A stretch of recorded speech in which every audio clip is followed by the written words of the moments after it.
I'm Annukka Jyrömä, and now I'm going to look a little bit about the streaming in different kind of performances as events with the focus on experience. So when we look into experience, we can look at the different elements that are affecting the experience that we as audience, as customers have. Of course, the content guides our experience, and it also guides what kind of elements and where do we pay attention to whenever managing the experience on a streaming. There are different aspects that we need to look into. There is the individual, the technology, context, and engagement.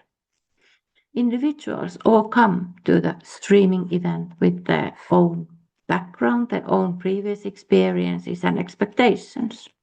They might come alone or they might come with company. That brings us to the context. Are we experiencing together? Are we experiencing at home, at different places, in a park? What kind of other elements are affecting the experience that we have when looking into streaming? The technology plays a role. What kind of qualities, technological solutions, and resources we have in order to create the experience. The technology awareness connects to the individual levels and the skills that the person might have in order to use the technologies available. And the engagement, how important is the streaming experience for us? Is it just something at the background, or are we fully focused on the experience itself?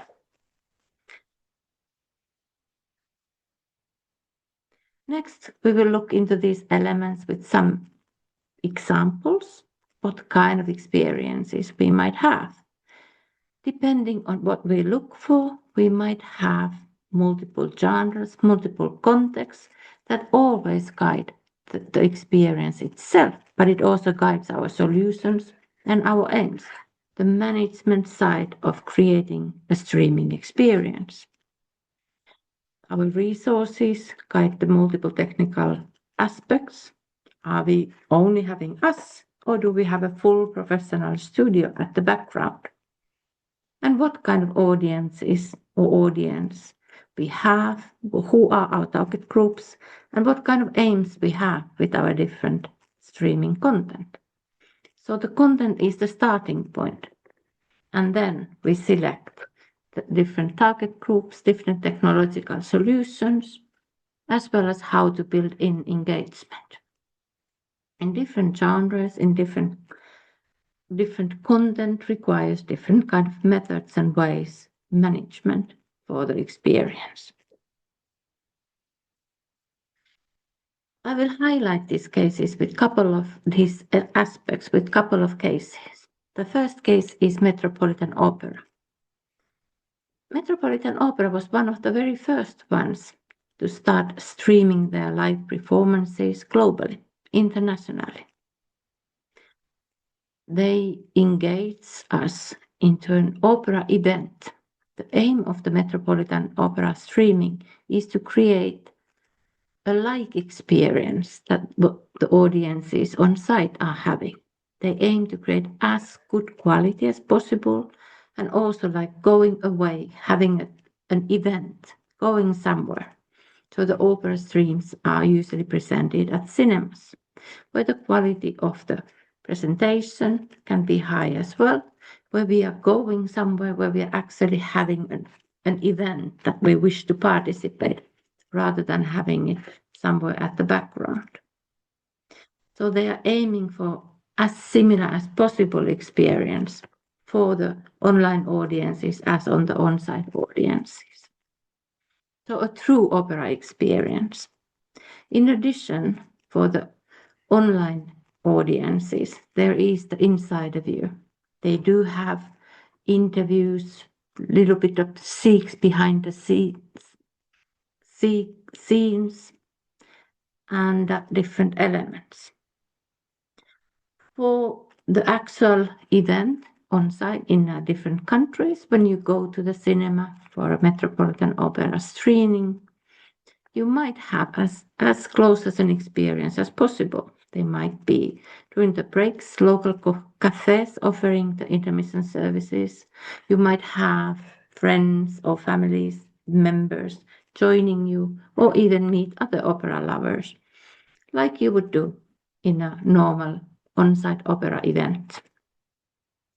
Usually the target group is opera lovers in a global setting, but also these can be used in order to raise interest, awareness, and have new audiences, possibly also coming to the on-site event.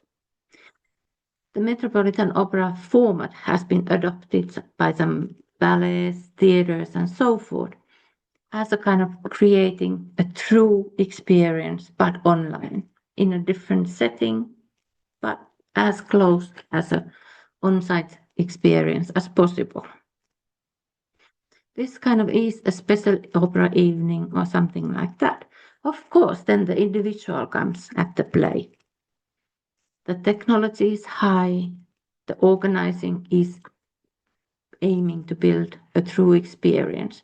But you as an individual might go there to socialize, to be with other people, to have this kind of evening out, or you might just go for the content, not going to a cafe or anything in the intermission, but just hanging around for that time period, wishing to have the actual artistic experience and not necessarily the outing or the social experience, as we might also do in the on-site event as such. So there are different individual elements, the context, but the opera aims to have a true opera experience. We might then go to the next case, which is kind of comparing a global rock concert and an at-home rock concert or a concert. We, especially during the pandemic times, experienced many of the global rock bands online, performing online streaming. But in many of these, the aim was not to create the same kind of feeling or same kind of experience that you would have in a huge mega concert as an event, but rather to connect to the global audience in a more intimate way. They were playing with the tools, the other technological tools that the online setting and the context provides for the content and for the rock band and the rock concert as such. So you would have, for example, the case of the global rock concert, good quality in technological way, but you would also use the other tools such as connecting with the individual audiences through chats, through talks, coming to their living room, having a more intimate feeling for the concert.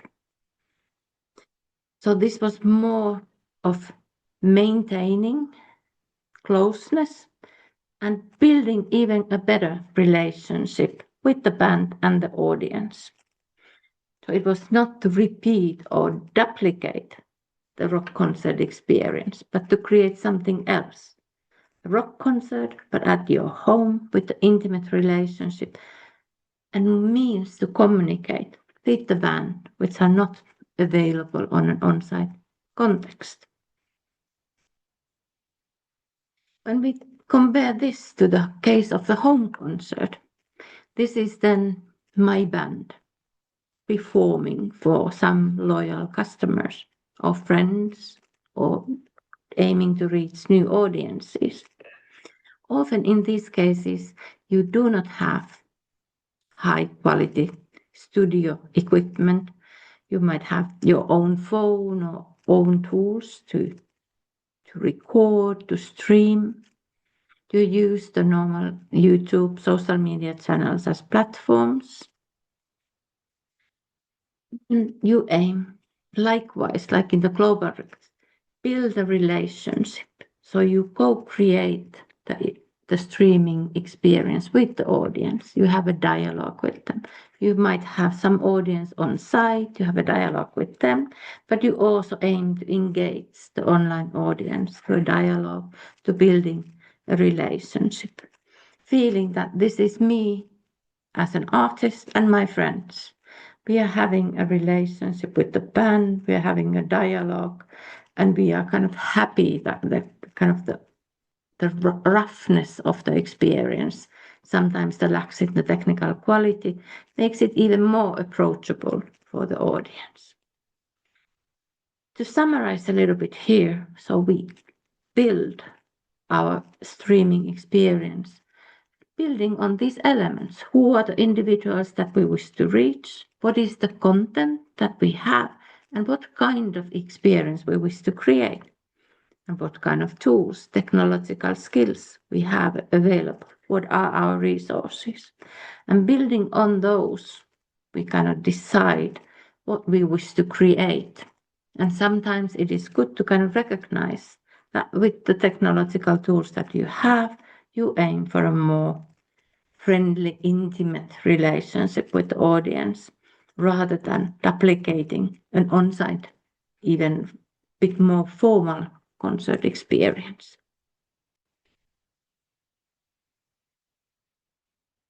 So when you start planning a streaming online event, you start by the content. What am I performing? What is the message that I wish to create with my content? What kind of experience my content allows me to create or kind of guides me to create? Then you start asking, who is your audience? What kinds of experiences do they wish to have? How are they accessible? Do they have technological means? Are they willing to go to a cinema? Do I have the means to create high quality outside home experience? Do I actually wish to have a more intimate home feeling? And what do I wish to do with my audiences? In a cinema, you create a viewing spectator experience. Or do I want to engage, co-create, have a dialogue with my audiences? And of course, you always have to remember what kind of resources do you have? What kind of human resources, technologies, equipment, studio access, cinema access, and so forth. These all are intertwined, creating the actual experience of the streaming.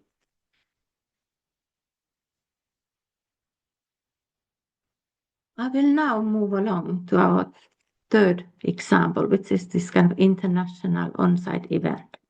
And this is also an example of multi-content, multi-setting, where different elements, different contexts are kind of organized through little bit different ways and little bit different platforms. So this is an international online event with professional audience, invited audiences,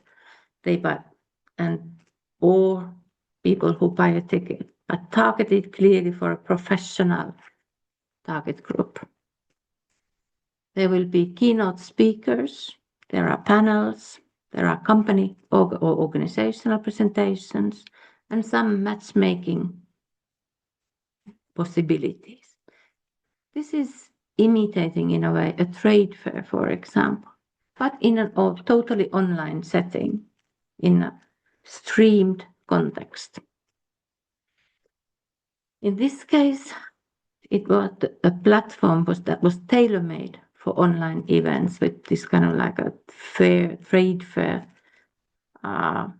aim with the professional audience as a target group was selected, as well as a supporting company to kind of help in how to create professional event online.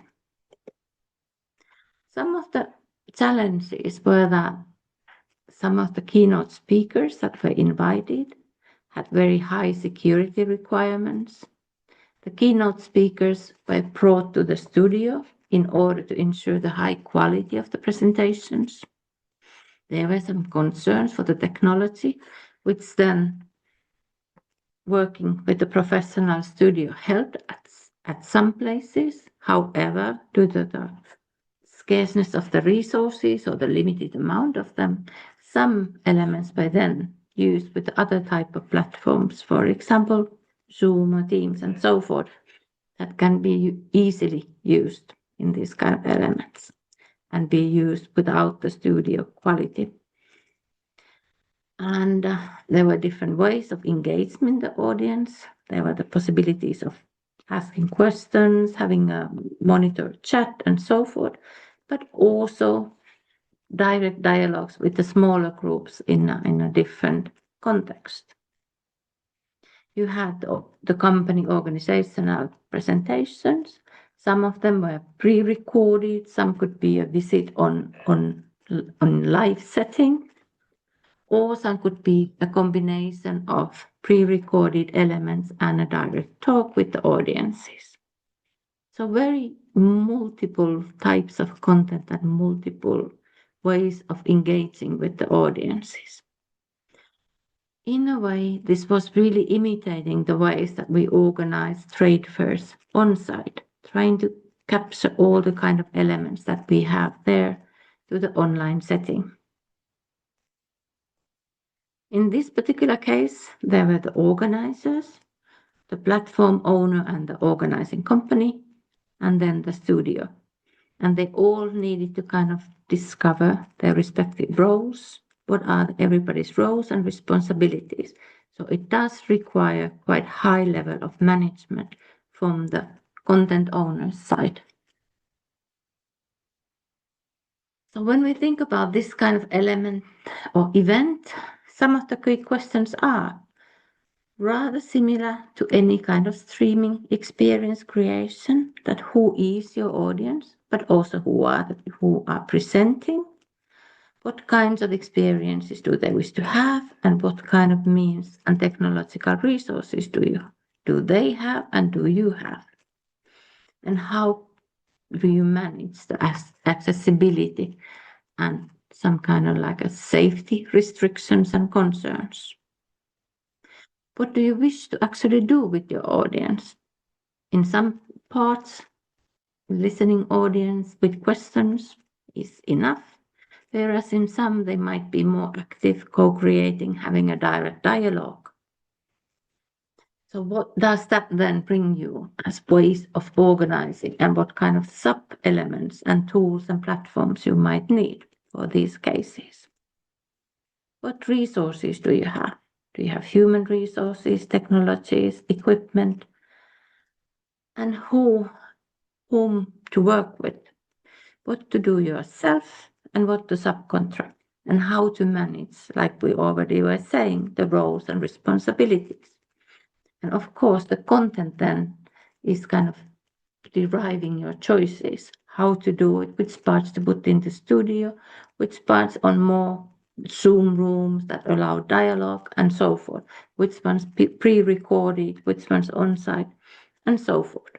So there is no one fit all solutions, but it all comes from the content and your own aims.